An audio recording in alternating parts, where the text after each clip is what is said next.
Hello everyone, a very warm welcome to all of you. I am Pratik. I'll be taking up the News Today discussion for 17th June. So in the first main news, we will be covering Indian Prime Minister attends 2026 G7 Leaders Summit in France. The second news is about Chief Economic Advisor's comment on the chronic underinvestment in India's research and development. The third, fourth, and fifth news is essentially about reports published by the Parliamentary Standing Committee.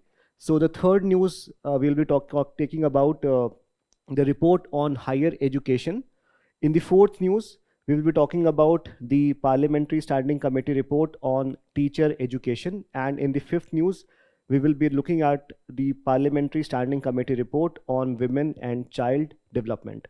Then we also have certain quick updates. In the personality in news, we'll be looking at Maharana Pratap. So let us start with the very first news, that is Indian Prime Minister attends 2026 G7 Leaders Summit held in Evian, France. And a couple of important declarations have been signed, and especially this is relevant not just from the perspective of international relations, which it is, but it is also important from the perspective of GS paper 3, that is about the developmental model, or with respect to GS paper 2, which talks about the various ways through which countries prospers, or the various areas of aid, etc. Okay. So in today's this discussion, we will be covering about the declaration, the major ideas, major things that they have been saying about this. Okay. So what has happened? So Indian PM has visited G7 Leaders Summit. So essentially, you should understand that India is not a part of G7. India has been invited along with some other countries such as South Korea, Kenya, Brazil, right? So there are a couple of countries which have been invited along with India. Okay. So as such, G7 is an informal organization, and it was set up in 1975. And the reason why it was set up in 1975 was because there was an oil crisis or energy crisis in 1973. And therefore, the world leaders of different countries, especially the progressive countries or the so-called economically progressive countries, they decided to harmonize their actions together. And here you can see that countries from different regions are part of G7, such as from the North America, you have US and Canada. Then from Europe, the participation is highest, which is UK is there, France, Germany, and Italy. Next, so there's also one representation from Asia, and from Asia, it is Japan, which is part of G7, not China, okay? So remember, this was constituted in 1975. So at that point of time, China was still under Mao's regime, right? And it did not achieve that kind of economic development that it has achieved as of now. So in a way, it has 7 members, 2 from North America, 4 from Europe, and 1 from Asia. Apart from that, EU is also a member. EU is also part of G7. What exactly is the role or the function that G7 plays? So basically what they do is that it's an informal organization, which means that it is not an outcome of a treaty, right? So it does not also have a permanent secretariat. These leaders meet in rotation. Okay, so summit happens and then they talk about various matters. They talk not just about the geoeconomics or economic aspects, but they also talk about geopolitics. They also talk about international security. They also talk about health, right? So their mandate, we can say, is very broad. Now, what exactly has India said in this particular summit? So what has India said is, especially PM Modi has emphasized that the world is currently facing what is called as shortage of trust, which is far more than the shortage of resources. And he has highlighted how the shortage of trust is manifesting in various geopolitical turmoil that we are currently seeing. And then he talked about India's approach. So India's approach can be largely summarized by two major elements. So these two elements are, first is Vasudhaiv Kutumbakam, which means that world is family. So we should not look at world from the prism that it is external and the domestic territory is internal. So we should be looking at the development that happens at the perspective that everything is connected, everything is part of family, right? The second is humanity first, which means that for every development, we must understand how it's going to have an impact on the human beings. For example, even if technology like artificial intelligence is very good for growth, innovation, but we must take human at the center of all the development process. So these were the observation made by PM Modi. Apart from that, he also made a very important observation that was about the need for reforms in the multilateral organization. In fact, what he said, that countries should not participate or function in the form of donor recipient model.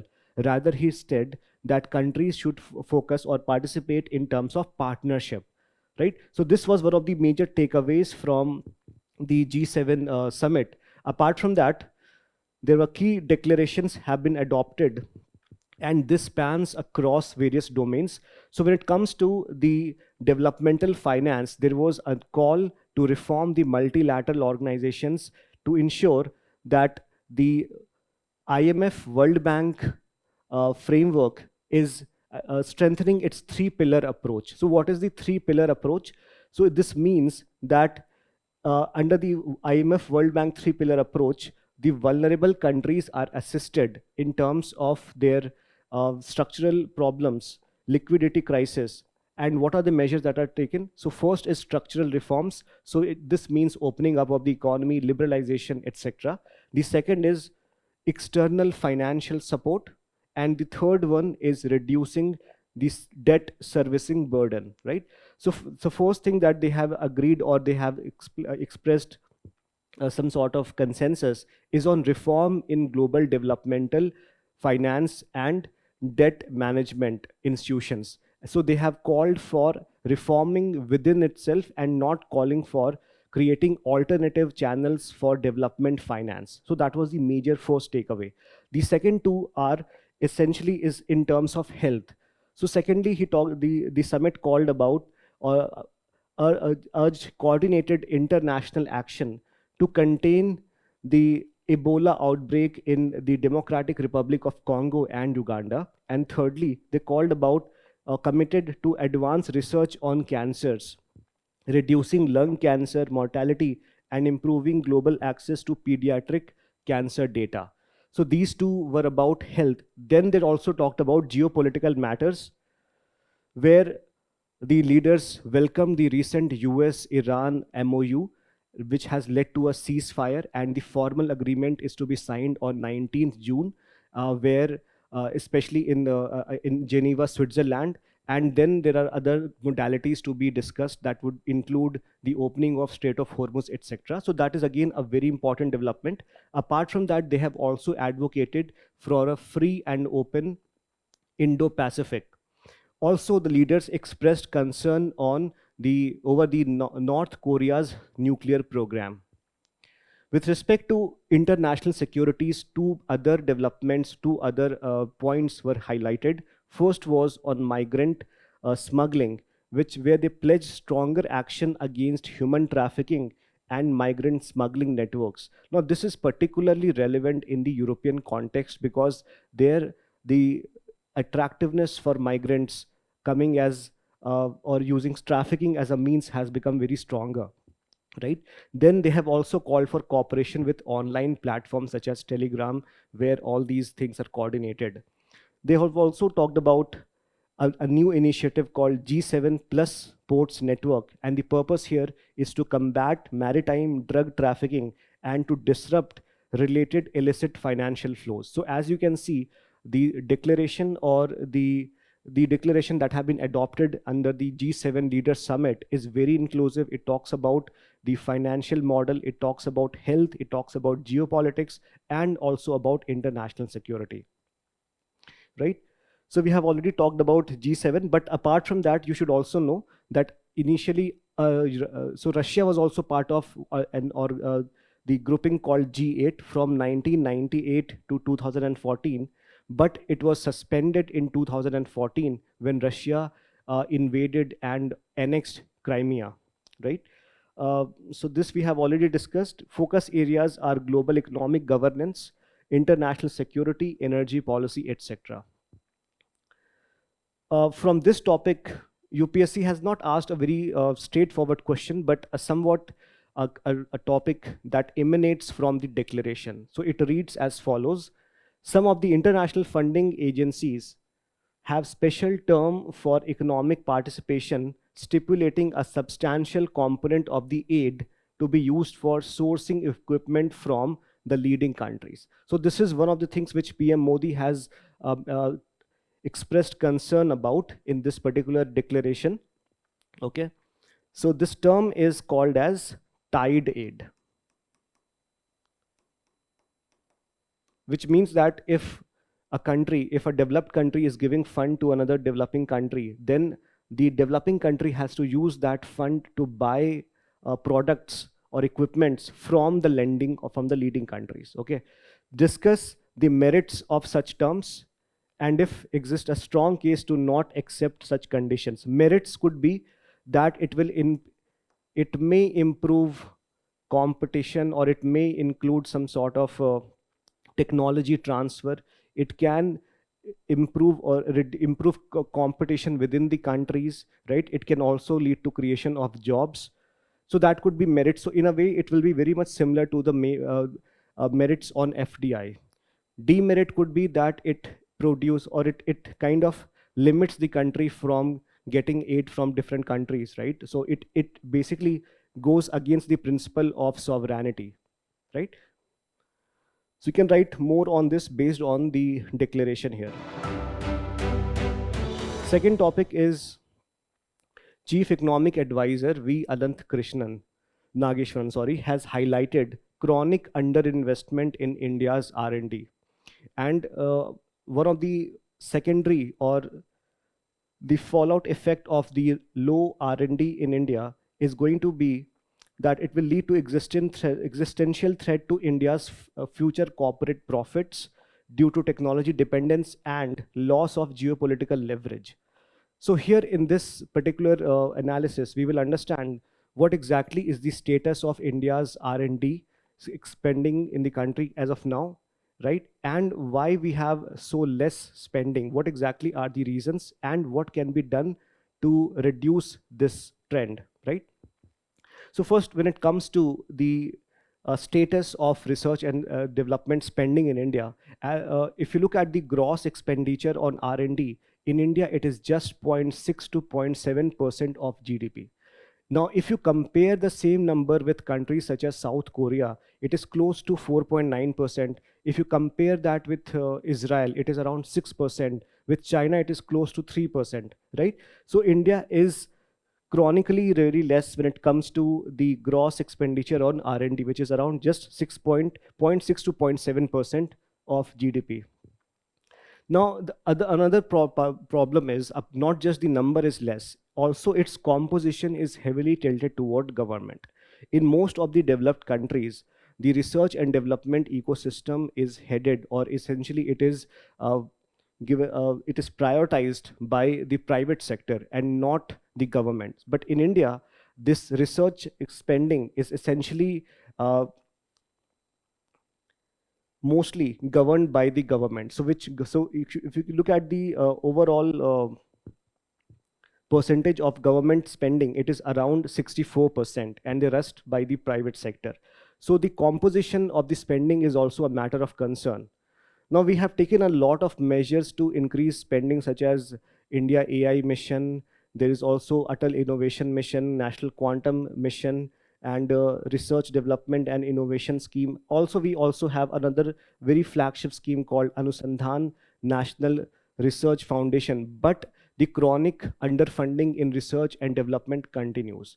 Now, this chief economic advisor, what he says is that most of these analysis is centered around the structural reasons, but it doesn't take account into historical reasons, and it doesn't take into account the various cultural reasons. So to really understand why we have a chronic shortages in research and development expenditure, we need to have a holistic understanding of all these measures.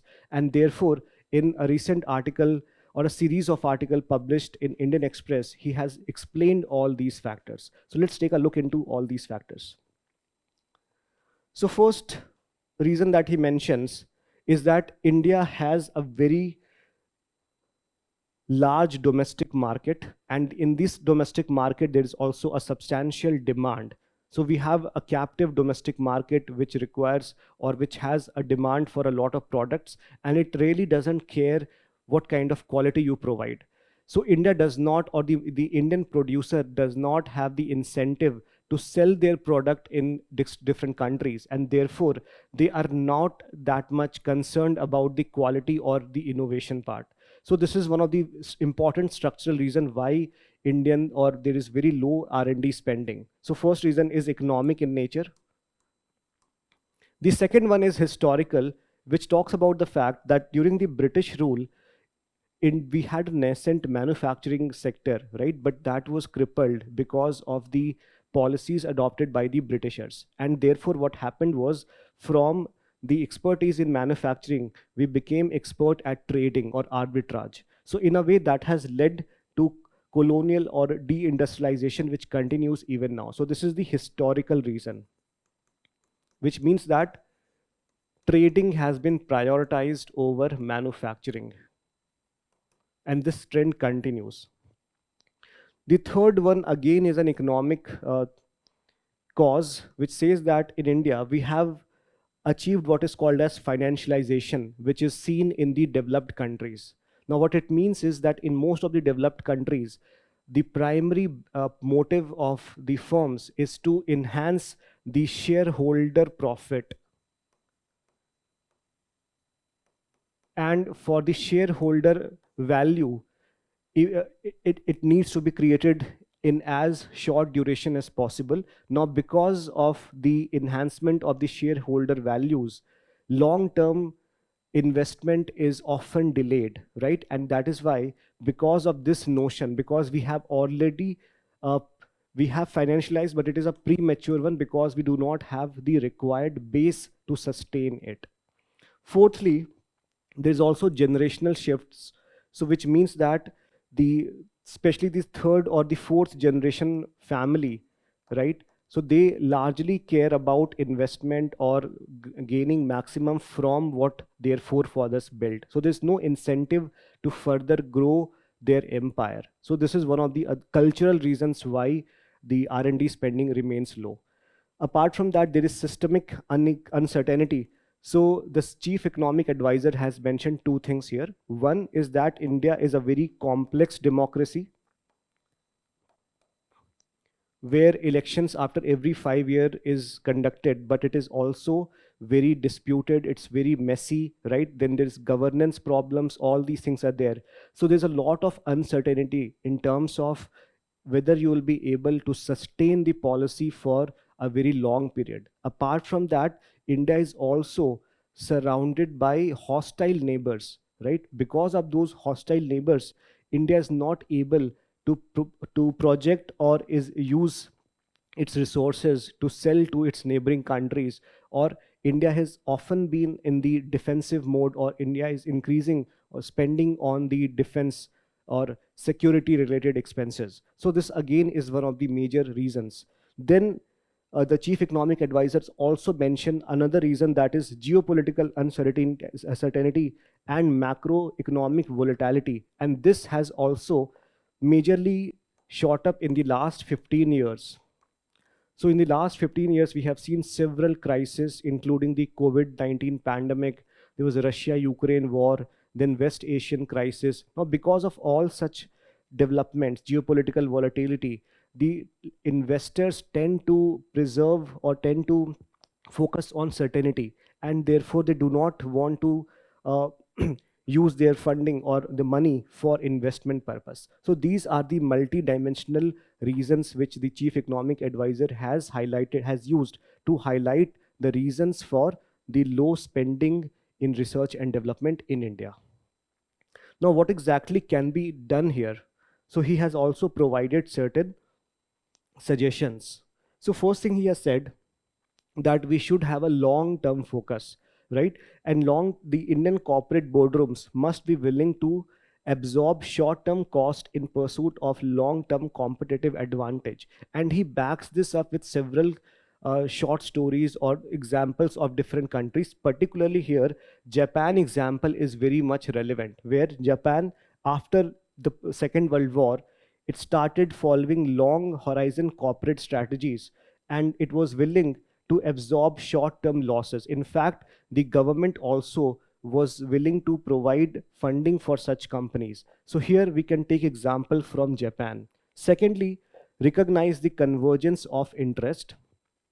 Private sector must align the shareholder interest with long term national interest. So without national interest, the shareholder interest will have no value. Therefore, and they should move beyond the low hanging domestic demand. So domestic captive demand can ensure that Indian products do not get very innovative. So we must look for export oriented growth. And for this, uh, here there are two examples that have been given by the chief economic advisor. One is example of South Korea, where world class capabilities in semiconductors and shipbuilding was used by investing at scale. And here the government funding was pertinent to the performance of these areas, right? So here perhaps we can also learn from South Korea and invest in those industries which are not just labor intensive but can also produce, which are also in demand worldwide. Thirdly, there's also example of Germany, Mittelstand, which essentially means that low and small and medium enterprises. So in India, we have very plenty of small and medium enterprises, and they're also very important for export competitiveness, for job creation, and for employment especially to the marginalized communities. Now, deep engineering capabilities can be fulfilled here, and through patient capital and a structural commitment to quality. So what it says is that Germany invested a lot in the small and medium enterprises, and somehow these things can also be absorbed by India, right? Fine. So here an essay was asked, which you can use. A lot of ideas can be used from the art write-up that CEA has mentioned. So this essay topic was, what is research but a blind date with knowledge? Okay, so research requires investment, innovation, and some sort of comfort with failure, right? Which is nothing like a blind date, or very much similar to blind date. Next news is about Parliamentary Standing Committee report on higher education. Now, education particularly is part of your social issues, where apart from education, you also have to study about health and uh, human resource development, right? So this committee recommendation, not recommendation, but this analysis, it talks about how government is utilizing the various policies, right, which are meant for promoting higher education, and what exactly is the problem in the design and the implementation of such policies. Okay, so especially this is in light of the national education policy. So it has created an ambitious vision for higher education, but the implementation is constrained by various factors. So we'll look into what are the challenges that higher education in India faces. But on the face of it, all of us know that there are 4 or 5 important challenges that the higher education face. One is that the problem of underspending, right? So spending is very less. So as per various committees in even national education policy has suggested that a gross expenditure of more than 6% as per the or per the GDP, 6% of the GDP should be spent on education. But if you look at the actual data, it is around 4%. So there is underspending. Then there's problem of data. So there's a data called AISE, that is All India Survey of Higher Education. So for 3 years in a row, the data for AISHE has not been released. Now, if the data is not released, then how come government will be able to understand what is the retention, how many people are enrolling, how many people are staying in the colleges, or what exactly is the quality of education, what is the composition of the students who are coming for higher education, from which region are they coming. So all such data will be missing, so they will not be able to make what is called as evidence based policy making, right? So these two are the first two problems. First is inadequate public expenditure.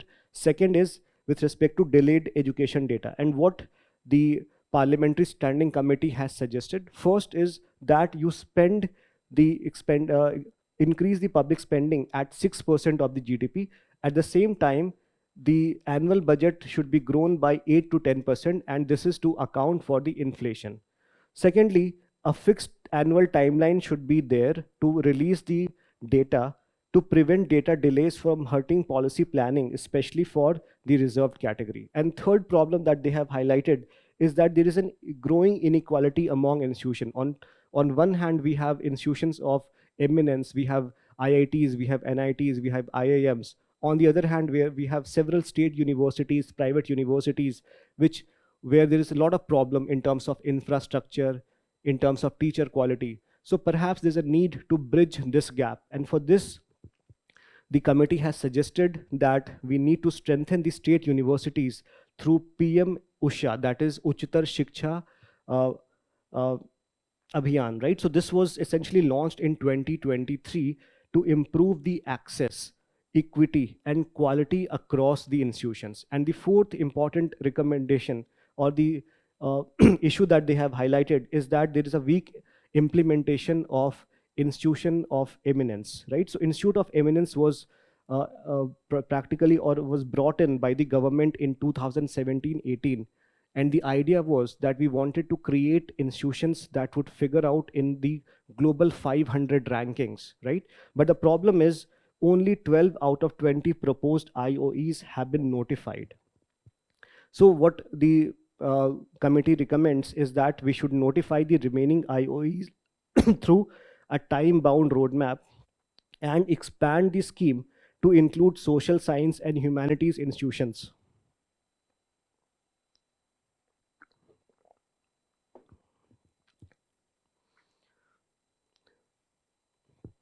Apart from that, the committee has also provided certain other issues. One is about exam irregularities. Excuse me. So despite establishing a high-powered steering committee headed by Dr. K. Radhakrishnan,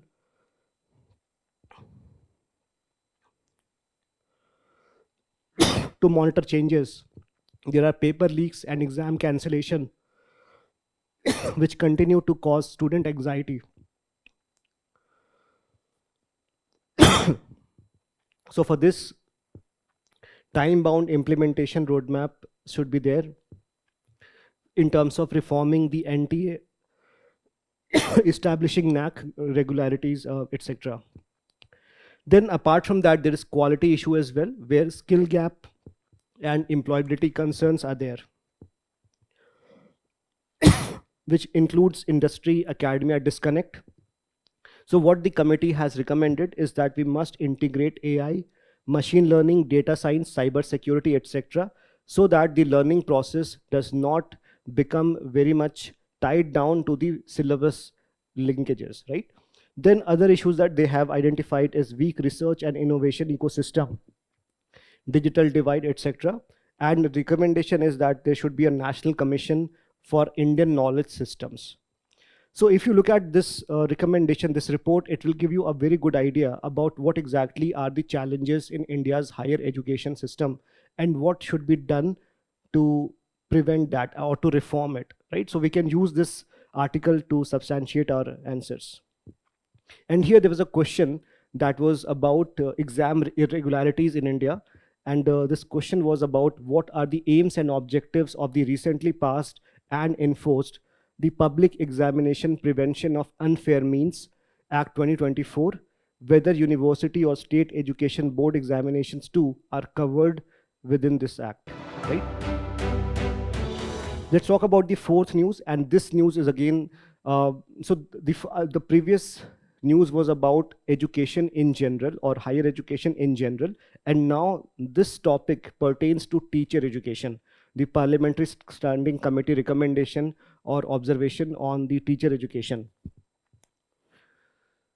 So in this report, the emphasis is on the challenges that pertain to capacity building of the teachers, what exactly are the key issues and what can be done about it. Very simple, right? So first thing is, what are the issues?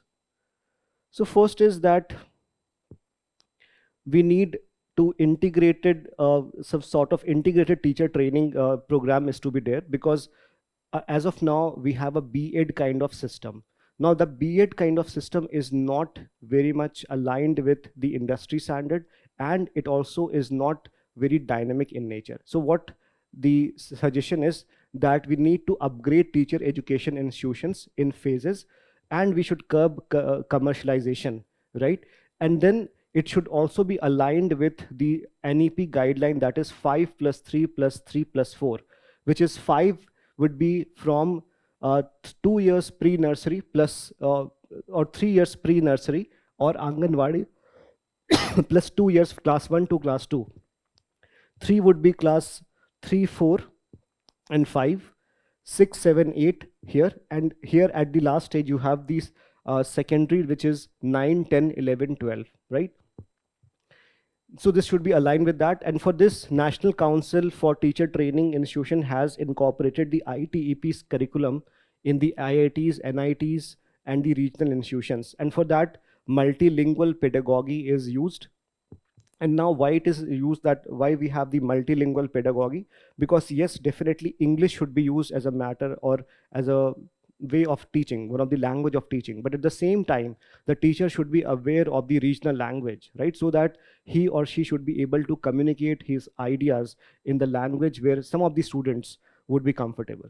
Apart from that, ICT training is very essential, because in the age of automation, AI, etc., the teacher should be aware of the developments in the technology domain and strict recognition norms, right? So these are the things that have been suggested. Secondly, there's also a need for upgrading the district institutions and district institutions for educational and training as centers of excellence. So many of the suggestions talks about enhancing the teacher quality at the national level, but there's also a need to ensure that the teachers at the district level should also be recognized, they should also be considered, they should also be given some sort of incentive.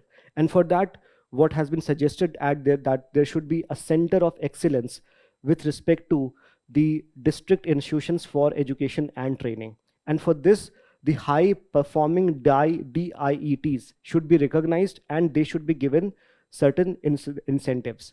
Along with that, the basic infrastructure should be strengthened, including hostels, libraries, and Bal Vatikas, which is basically the nursery schools. Then here government what has done is it has launched the empowering DIETs as center of excellence schemes for 9,195 crore to upgrade the 613 DIETs, and it is being real-time monitored through what is called as Prabandh portal. The third one is with respect to faculty shortages. Again, we have a huge shortage of faculties at various levels. So for this, the vacancies in schools are to be filled through and DIETs through permanent recruitment. And what else has been suggested is that the faculty recruitment should be tied to the funding as well, right? So DIET funding linked to the recruitment compliance, and state advised to establish recruitment boards. Because of the recruitment board, the recruitment of the teachers can be fast tracked. Then there is also importance of autonomy and preservation of successful model. And for this, we need to retain successful programs like BEIED. So what is BEIED? It is Bachelor of Early Education, early intervention education, right? So this allows curriculum flexibility for the universities. So BEIED is going to be a 4-year course. And then for this, an ITEP review committee has been constituted. NCTE will examine the proposals through shareholder consultations. Finally, There's also convergence with early childhood care and education. And for this, the Anganwadi workers will be integrated into formal teacher training networks. The reason why this is important is that now we have 5 plus 3 plus 3 4, right? So which means that in the initial years the Anganwadi teachers becomes very important, and they should, earlier what happened was they would be excluded from the formal teaching setup, but now the emphasis is that they should also be part of the formal teacher training framework. And for this, the Ministry of Women and Child Development and Department of School Education and Literacy has issued guidelines for co-location of Anganwadi centers with schools to strengthen what is called as ECCE integration, early childhood care and education. Right, so these are some of the major issues or some of the action taken by the government with respect to the teacher training. So what did we discuss? Very simply, we have talked about the integrated teacher education program. We have talked about establishing center of excellence for DIETs. We have talked about tackling faculty shortages and linking it with funding, and then preserving the autonomy and focusing on the early childhood education and care. The last report, the last news also is about the report on women and child development. And here there are 4 major observations made in this report. One pertains to the funding pattern of the ministry. The second one is about the nutrition aspects of the women and child. And third one is about protection safety, right? And then lastly talks about the overall development, right? So first, when it comes to the financial management, the recommendation is that the ministry must adhere to general financial rules. So what happens is the fund utilization is often delayed, and at the last moment, the complete fund is utilized, and it is not properly allocated in the areas which is required. So for that, what has been suggested is that we need to transition to what is called as SNA SPARSH, that is System for Payment Accounting and Reconciliation of Scheme, that will ensure just-in-time funding, which should eliminate unspent balance issues, right? The second important development is with respect to nutrition, and for this, Mission Saksham, Anganwadi and Poshan 2.0 have been launched by the government. But the problem is many of the workers, they are not properly recruited, especially the Anganwadi vacancies are there. Plus there is problem with respect to their their recognition, disbursement of salaries. Apart from that, there's also problem with safe drinking water, etc. So all the state duties are directed to co-locate Anganwadi centers running on rent without sufficient infrastructure to nearby government primary schools. So this we have also seen in the previous recommendation as well. Apart from that, they have suggested the Palna scheme under Mission Shakti's Samarthya vertical that provides nationwide daycare facilities and protection for children. Next one is about the child adoption norms. So here Mission Vatsalya was launched, and the problem is, despite having this CARA initiative, child adoption regulations, right? Still, many of the child adoption happen through, say, certain illegal direct adoptions from the biological parents without going through the proper guidelines provided by CARA. So as per the recommendation, the Model Foster Care Guidelines 2024 were issued to facilitate the deinstitutionalization of the child care, and CARA has also launched social media campaigns and requested police interventions to stop illegal direct adoptions. And fourth, now this is about Mission Shakti. The idea is about overall protection of women. For that, one-stop centers have been established, Nari Adalats or women courts have been established, Sakhi Nivas have been established, which is nothing but working women hostels. Now, what exactly is the lacuna here?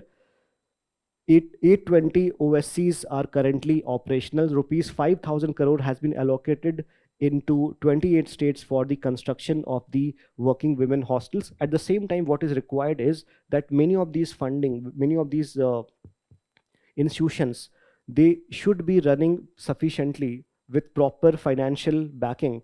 And for that, again, financial management needs to be operationalized to be better, right? Let's now talk about personality in news. And within personality in news, we have Maharana Pratap. Now, why he was in news? Because it is the 450th anniversary of Battle of Haldi Ghati, which happened in the Aravalli Hills, present-day Rajasthan, on 18th June 1576. So Maharana Pratap led Mewad's forces against the army of the Mughal Emperor Akbar, and that army was led by Asaf Khan I and Man Singh I of Amber. Now, what about Maharana Pratap? So he was born in 1540 and he died in 1597. He was a renowned Rajput warrior and the king of Mewad, Rajasthan.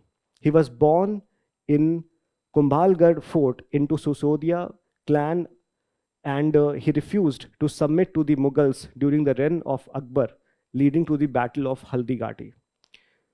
Strategic brilliance. So from the Aravalli Hills, Maharana Pratap employed guerrilla warfare and swift cavalry tactics against the Mughals and got crucial support from the Bhil community. So in a way, we can see what kind of genius he had. So he also was very well adept at the guerrilla warfare. He also incorporated local intelligence in terms of the Bhil community for intelligence, archery, and terrain navigation. Successor was Amar Singh I. So what values can we learn from Maharana Pratap? This can be a potential question in ethics as well, because there's a topic which is mentioned as part of GS4 ethics, that is lessons from leaders or politicians or government servants. So here, what values we can learn? Bravery, courage, resilience, compassion, leadership, high moral standards, etc. Now you can substantiate it through what we have written here, that he did not submit to the Mughals, so he displayed courage. He was very much, he used Bhil community, so this shows his leadership qualities. So this you can substantiate, right? Now let's talk about the quick updates. So in the very first news, we'll talk about the controversy about the dancing girl of Mohenjo-daro. So a lot of controversy happened when NCERT decided to cover up the torso of the dancing girl. And then because of the backlash, now NCERT decided to restore the original image of the Harappan dancing girl in the textbook. Now from the exam perspective, we just need to understand some of the static information associated with the so-called dancing girl. So what exactly is the image about? It's a bronze figurine, and it is taken from the ancient city of Mohenjo-daro, which is in present-day Pakistan. It belongs to Harappan or the Indus Valley civilization, which ran from 2600 to 1900 BCE, that is before Common Era.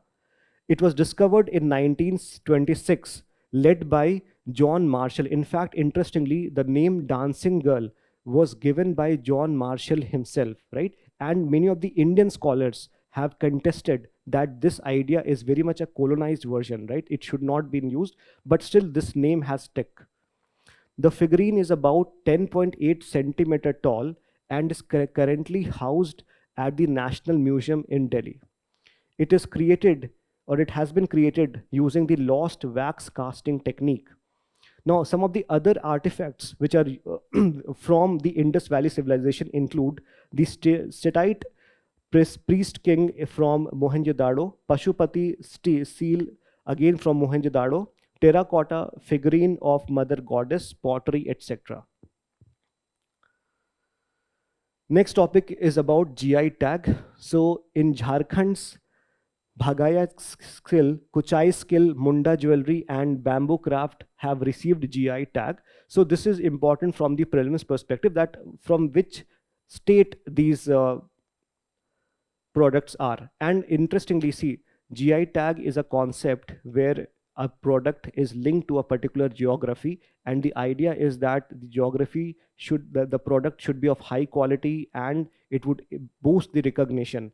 In fact, the first GI tag that India gave was for Darjeeling tea, right? And what about this silk, Bhagia silk? It represents a regional handloom tradition linked with Godda district and nearby areas. And it combines silk, cotton, yarn, mulberry cotton, zari, and traditional weaving skill to create saris, etc. Then you have Kuchite silk. It is produced by Tusar silkworms cultivated on the trees of Asan and Arjun. Then you have Munda jewelry. It celebrates Munda tribal communities, artistic traditions, cultural heritage, and creating livelihood opportunities. Bamboo craft supports local or rural artisans in transforming bamboo into utility and decorative products. Next news is about GRAPES 3. GRAPES 3 basically mean gamma ray astronomy PEV energies. So this is a joint collaboration of the scientists from India and Japan. So they have used GRAPES 3. What is it is? It's a telescope to analyze 22 years of cosmic ray data to monitor Earth's upper atmosphere and sun's magnetic field. So what is GRAPES 3? It is a high energy cosmic ray observatory and it is located in India at Ooty, Tamil Nadu at an altitude of around 2,200 meters above sea level. And how does it work? So when high energy cosmic rays or gamma rays enter Earth's atmosphere, they interact with the atmospheric molecules and they generate cascade of secondary particles, and these particles are known as EAS, that is extensive air showers. Now these EAS are detected by GRAPES 3 and they analyze to understand the properties of the original cosmic particles. Now GRAPES 3 array is the highest density conventional extensive air showers array in the world. This is important from prelims perspective. Next topic is on World Gold Council. So World Gold Council has recently published a survey, and in that survey, it has mentioned that the central banks would increase gold reserve over next 12 months. Now, why this is significant? Because it indicates that the gold will continue to be very important as a source of investment and as a source of consumption. So as we see here, the price of gold has increased by 40% in this year itself, right? So what it means is that the prices of gold will continue to be important because of various geopolitical turmoils, because of the demand, and because of the fact that during such time people tend to invest in certain products like gold, right? So let's understand the composition and functioning of World Gold Council. So it is an international membership organization representing the global gold mining industry, and the objective is to promote gold as a strategic asset and support the development of a responsible, transparent, and sustainable gold market. So this is the objective. When was it founded? 1987, created by the leading global gold mining companies, right? So gold mining companies have a stake here. Its headquarters is in London, and it has 29 major gold mining companies as members, not countries. Okay. Then next topic is Stellar Rosette Stone, that is ASKAP J17455051. So what exactly it is? It is scientists have now discovered ASKAP, a stellar rosette stone, to decode mysterious long period radio transients signals detected across the galaxy. Now, what exactly it is? ASKAP J17455051. It's a binary star system. So generally what we have is we have a sun or we have a star and moon or planet, right? So the star is where the planet revolve around here, but here we have a binary star system, which means there would be some dwarf star or white dwarf and a red dwarf, right? So it consists of a white dwarf that is dense remnant of a dead star, and a smaller red dwarf which is 1/10 of the sun's mass. So it's a binary star system, and as the orbit is very tight, both stars orbit each other in just 1 hour, and because they orbit around each other, it generates a magnetic field, right? It produces repeated radio burst detectable from the Earth, and this is what has been detected by the scientist. Now, the importance of this detection is that it can help to explain the origins of the mysterious LPT signals, that is, the long period radio transient signals, and distinguish between white dwarf systems and pulsars. Okay. Next topic is about brain eating amoeba. And Kerala is seeing a surge in the brain eating amoeba, and it is majorly because of certain reasons have been identified in terms of the contamination of water and because of a specific kind of amoeba, that is Axantha amoeba, right? So what exactly is a brain eating amoeba? So it's a free living single celled amoeba found in warm freshwater bodies and soil. There are several types of free living amoebas, but there are three major known to cause severe diseases in people. And these three are: first is Axanthoamoeba, that causes what is called as GAE. Then Nigalia floweri causes primary amoebic meningoencephalitis, that is PAM. And then you have another one. Now, how does it transmit? It can enter the body through the nose, skin, inhalation, etc., and can infect the brain. Now, why it is called brain-eating amoeba? Because it destroys the brain tissue, leading to severe brain infection. And PAM is rare, but it's almost fatal. Next topic is Kishau Multipurpose Dam Project. Now here there are 6 states that have agreed to sign MOU for joint development of the Kishau Multipurpose Dam Project implementation. And what are these 6 states? Himachal Pradesh, Uttarakhand, Delhi, UP, Haryana, and Rajasthan. What is the location? It is located along the Uttarakhand Himachal Pradesh border on river Tons, which is a tributary of Yamuna. The dam is 236-meter high, roller compacted concrete gravity dam. So dams are of various types. So this is the type that it is of. Power generation is 660 megawatt installed capacity, and the funding, that center will be providing 90% assistance for water component, and remaining 10% is to be shared by the 6 states. Benefits, all of the benefits that a dam provides, it will also provide, such as drinking water, irrigation, flood control, enhanced downstream water, hydropower generation. And the significance is that it will expected to improve clean water flow in the river Yamuna. Next topic is about India-Japan bilateral carbon trading framework. So why this was in news? Because both these countries have finalized a joint crediting mechanism under the rules of Article 6 of Paris Agreement. And it is basically India's first live bilateral carbon trading framework. So we'll understand what exactly is the framework all about and what is Article 6 of Paris Agreement. So Article 6 of the Paris Agreement establishes the international carbon market and non-market approaches that enable countries to voluntarily cooperate to reduce greenhouse gas emissions and meet their climate targets. What exactly is the joint crediting mechanism? It is an initiative of Japan that promotes diffusion of leading decarbonizing technologies, products, and infra. So basically, Japan will be helping some other countries, and by helping that country, it will get certain carbon credit. Okay. And the purpose is to support sustainable development mitigation actions in the developing nations. It facilitates global GHG emission reduction towards UNFCCC goals with quantified global contribution credited towards both countries' NDCs under the Paris Agreement. So if there's a reduction in the greenhouse gas, the quantified reduction will be considered as done both by both countries, by Japan as well as the developing countries under which the project has been implemented. So here, as an example, Delhi Metro product of India-Japan partnership will be eligible for transfer of carbon credits under the joint crediting mechanism. Okay.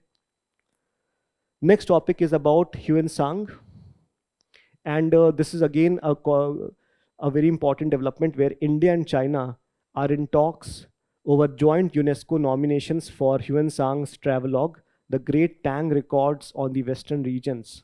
Okay, so here we just need to know a couple of details about Huensang. So he is a renowned Chinese Buddhist monk, scholar, traveler, and translator of the Tang period. And he's best known for his 16-year pilgrimage to India. And what exactly he noticed, what are the major ideas that he mentioned? He visited the court of Harshvardhana. He participated in the religious debates at Kannauj. He studied at Nalanda Mahavihara University under the guidance of the venerable monk Shilbhadra. So these names are very important because then UPSC can ask you under whose tenure did Huan Sang visited, where did he studied, under whom's patronage that he learned, right? So what exactly were the information provided by him about India? He talked about Harsha's empire, especially he mentioned the kind of punishment that Harsha would provide to the criminals, incident of robbery on the highways. He talked about the trade routes and duties at the barriers, which talked about the economic policy making. He talked about the social and religious systems. He provided a detailed account of the Nalanda University.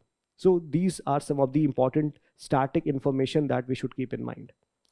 So that is all for today's discussion. Hope this was useful. Thank you and all the best.